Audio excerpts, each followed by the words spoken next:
Hello friends, welcome to my YouTube channel.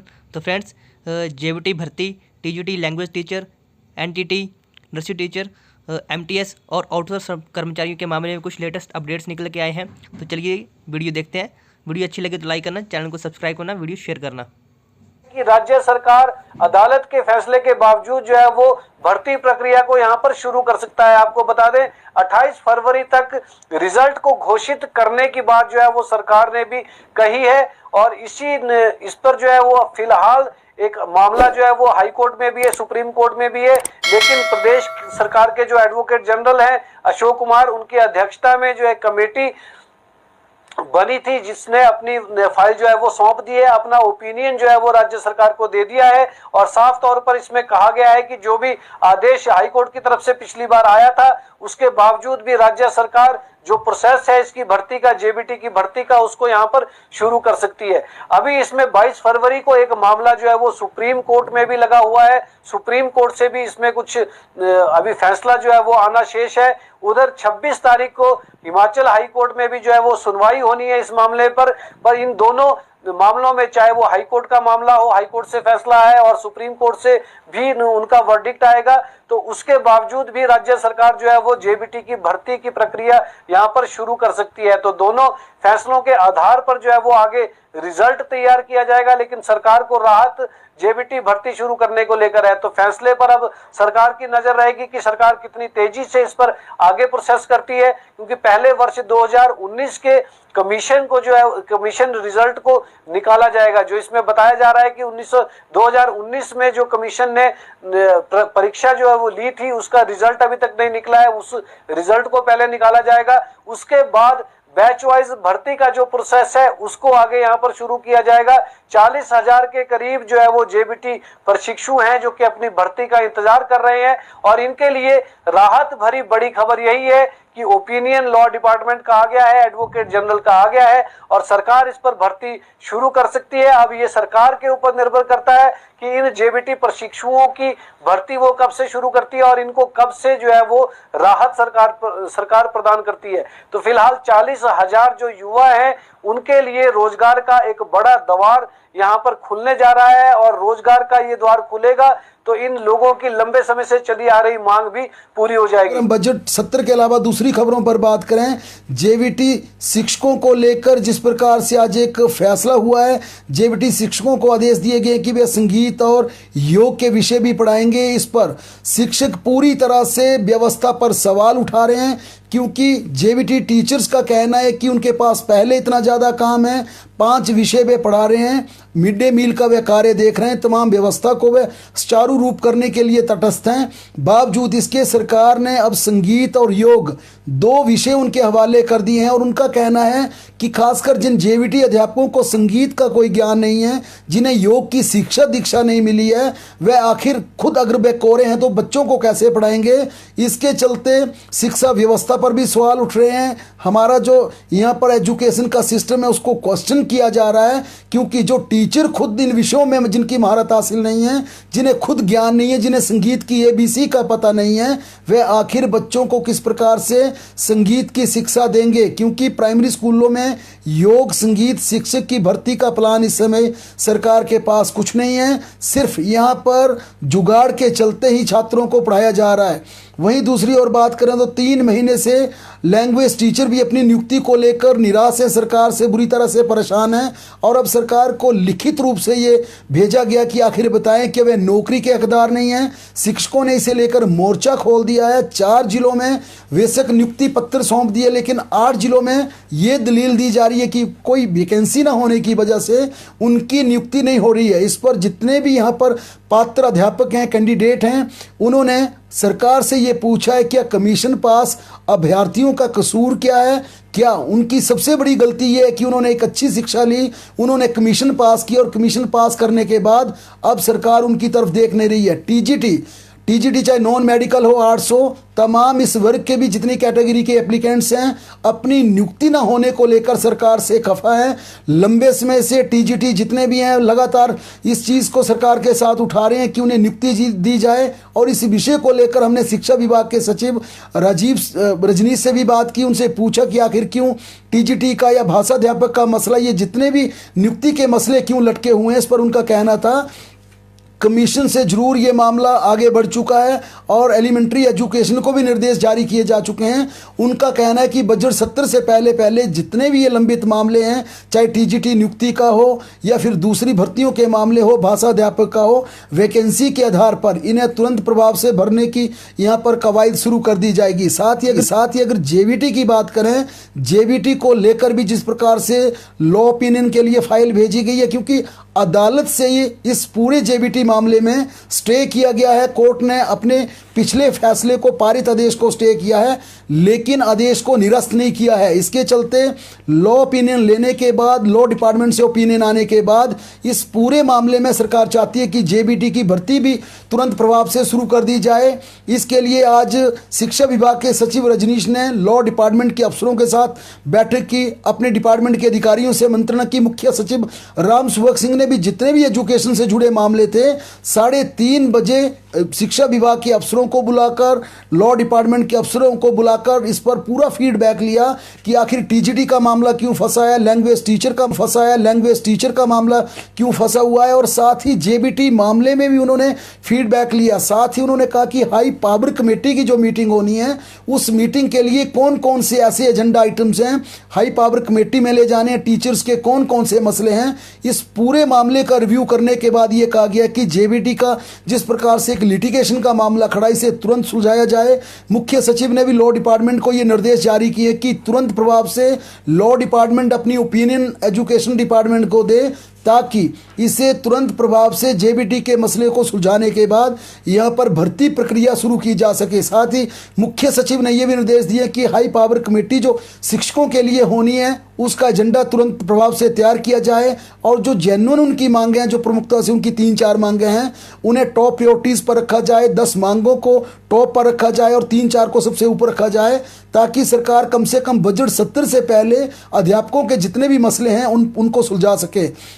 Entity भर्ती की बात करें तो एनटीटी भर्ती को लेकर हालांकि पिछले कल ये जरूर सूचना मिली थी कि इसकी आरएनपी रूल्स दोबारा बनाए जाएंगे, ड्राफ्ट दोबारा तैयार किया जाएगा, लेकिन आज शिक्षा मंत्री गोविंद सिंह ठाकुर ने कुल्लू में बड़ा बयान दिया प्रेस वार्ता में। उन्होंने ये कहा कि इसी महीने हम एनटीटी की भर्ती को कर लेंगे, ताकि मार्च महीने में जब अगला शैक्षणिक सत्र शुरू होगा, एनटीटी के नए नियुक्त जितने भी अध्यापक होंगे वे बच्चों को पढ़ा सके। लेकिन इस मामले में भी जरूर हम स्पष्ट करना चाहेंगे कि धरातल पर अभी तक एनटीटी की भर्ती का मामला पिछले 1 साल से लटका हुआ है। कई बार इसकी पॉलिसी बनाने की बात आई, इसके ड्राफ्ट बनाने की बात आई, इसके आरएनपी रूल्स बनाने की बात आई, कैबिनेट में ये मामला गया, लेकिन घूम फिरकर सरकार में भी एनटीटी की भर्ती करने में यहाँ पर नाकाम साबित हो रही है। और पिछले कल शिक्षा सचिव ने भी ये कहा था कि इसे दोबारा मंजूरी के लिए कैबिनेट में ले जाया जाएगा। सरकार से आउटसोर्स का मामला पूरी तरह से यहाँ पर खटाई में पड़ता हुआ नजर आ रहा है, क्योंकि आउटसोर्स को लेकर 3 तारीख को दोबारा बैठक करने की बात कही गई थी कमेटी द्वारा। जो मंत्रिमंडल की सब कमेटी थी उसमें यह कहा गया था कि एक बार 3 फरवरी को फिर बैठेंगे सब कमेटी के जितने भी सदस्य हैं, जिसमें मंत्रियों को रखा गया है। लेकिन सूचना ये है कि अभी तक ये कमेटी पिछले लंबे समय से कंपनियों से डाटा ही नहीं जुटा पाई है कि कितने आउटसोर्स कर्मचारी हिमाचल प्रदेश में हैं, उनका वेतन कितना है, कंपनी को कितना पैसा जा रहा है, उनका कितना ईपीएफ है, उनका किस तरह की व्यवस्था, क्या प्रावधान है। इस आंकड़े को अभी तक जो कैबिनेट की सब कमेटी है वह नहीं जुटा पाई है। लेकिन यहाँ पर भी सवाल ये उठता है, क्योंकि अब आउटसोर्स के कर्मचारी इस मुद्दे को उठाने लगे हैं कि उनको तमाम विभागों में रखा गया है। किसी विभाग में 10 लोग हैं, किसी में 200 है, किसी में 2000 है, कहीं 5000 है। तो आखिर सरकार कंपनियों से ये डाटा क्यों मांग रही है? सरकार जो कैबिनेट की सब कमेटी है वो सीधे तौर पर विभागों से क्यों नहीं सूचना मांगती?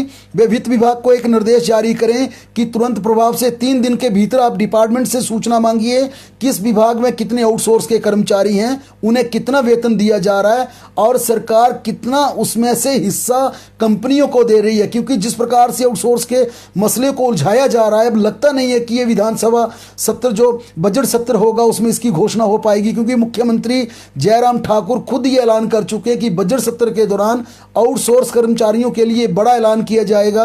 कई कैबिनेट की कमेटियां, जब कैबिनेट की मीटिंगें होती थी तब भी ये आस लगती थी कि आज आउटसोर्स के लिए बड़ा फैसला होगा, और पॉलिसी बनाने की जो लगातार बात कही जा रही थी, अब लगता है कि धीरे धीरे ये मामला खटाई में पड़ता जा रहा है, क्योंकि जिसका बार बार हवाला दिया जा रहा है कि कंपनियों से सूचना नहीं आ रही है, डाटा नहीं आ रहा है, आखिर उन्हें वेतन क्या कंपनियां दे रही हैं? क्योंकि बेशक सरकार पैसा कंपनियों को दे रही हो, लेकिन इसका रिकॉर्ड राज्य सरकार के पास भी है। उन विभागों में आउटसोर्स कर्मचारी तैनात हैं, उनका बाकायदा डाटा वहां पर भी है, या सरकार ही उन कंपनियों को अधिकृत करने के बाद उन कंपनियों को पैसा दे रही है, फिर सरकार अपने विभागों से इसकी सूचना क्यों नहीं ले रही है? इसे लेकर आउटसोर्स कर्मचारी उग्र होने लगे हैं, नाराज भी होने लगे हैं, क्योंकि यहां पर दूसरा जो एक और मसला दिख रहा है, दूसरी जो बड़ी उलझन दिख रही है वो ये है कि हिमाचल प्रदेश में अब आउटसोर्स बनाम बेरोजगार भी आमने सामने लगे हैं, क्योंकि जितने भी हिमाचल प्रदेश के शिक्षित युवा हैं, जो कि शिक्षित होने के बाद, हाईली क्वालिफाइड होने के बाद एग्ज़ाम की तैयारी में बैठे हैं, जिन्हें कि नौकरियां नहीं मिल रही हैं, उस बेरोजगार वर्ग का कहना, उस कैटेगरी के युवाओं का कहना है कि आप बैकडोर हिमाचल प्रदेश में लगातार भर्तियां कर रहे हैं, बैकडोर भर्तियां करने के बाद आप उनके लिए पॉलिसी ला रहे हैं। अगर आप ऐसा करेंगे तो जो पढ़े लिखे नौजवान हैं आखिर वो कहां जाएंगे? जो हाईली क्वालिफाइड हैं, जो इन पदों के लिए योग्य हैं, उनका क्या होगा? क्योंकि आप आउटसोर्स के लिए पॉलिसी लाते हैं, रेगुलाइजेशन का एक यहाँ पर व्यवस्था लाते हैं, तो उनकी जो नौकरियां जो आस में बैठे हैं, वो बेरोजगार कहां जाएंगे जो पढ़ लिख कर अपनी नौकरी की आस में बैठे हैं। लेकिन यहां पर बेरोजगार भी अपनी जगह सही हैं, सही आउटसोर्स के कर्मचारी भी हैं, जिनका लगातार सरकारें शोषण कर रही है, चाहे सरकार ए हो, बी हो, सी हो, लगातार उनका शोषण कर रही हैं। रेगुलर कर्मचारियों से ज़्यादा उनसे काम लिया जाता है, कम पैसे देकर रेगुलर कर्मचारियों से कहीं ज़्यादा उनका शोषण किया जाता है। ऐसे में अब ये सरकार को सोचना होगा, अगर आपने आउटसोर्स की व्यवस्था रखी क्यों? जिन कर्मचारियों को आपने आउटसोर्स पे रखा, क्या आप उनको रेगुलर नहीं रख सकते थे? उनको आप कॉन्ट्रैक्ट में नहीं ला सकते थे? आखिर ऐसी नौबत क्या आई आपको कि आपने आउटसोर्स कर्मचारी रखे? अगर आपने आउटसोर्स कर्मचारी रखे हैं, फिर आप इनका शोषण क्यों कर रहे हैं? इनके हिस्से का पैसा आप कंपनियों को क्यों दे रहे हैं? और आप कब तक इस चीज़ को ढोते रहेंगे? कब तक आप आउटसोर्स कर्मचारी रखते रहेंगे? अंततः हिमाचल प्रदेश में भी आउटसोर्स कर्मचारियों की बेशक कैबिनेट की सब कमेटी 35,000 का आंकड़ा यहाँ पर दे रही हो, लेकिन हकीकत में आउटसोर्स कर्मचारियों की संख्या हिमाचल में 50 से 60,000 पहुँच गई है। और इन पर अगर सरकार इन पर कोई पॉलिसी नहीं लाई, आने वाले वक्त में इनकी संख्या लाख तक पहुंच जाएगी। फिर किसी भी सरकार के लिए सबसे बड़ी मुसीबत आउटसोर्स कर्मचारी बन जाएंगे, क्योंकि आज भी जिस प्रकार से आप एनएचएम को देख रहे हैं, एनएचएम के जितने कर्मचारी हैं वे स्ट्राइक पर चले गए हैं और सरकार सख्ते में आ गई है, संकट में आ गई है। कोविड काल के बीच जिस प्रकार से एनएचएम के कर्मचारियों ने आंखें दिखाई हैं, अब सरकार को एहसास हुआ कि एनएचएम के कर्मचारी कितना काम कर रहे थे, क्योंकि पिछले कल सही मायने में पूरा हेल्थ बुलेटिन तक नहीं बन पाया, सैंपलिंग तक नहीं हो पाई या ट्रीटमेंट तक नहीं हो पाई।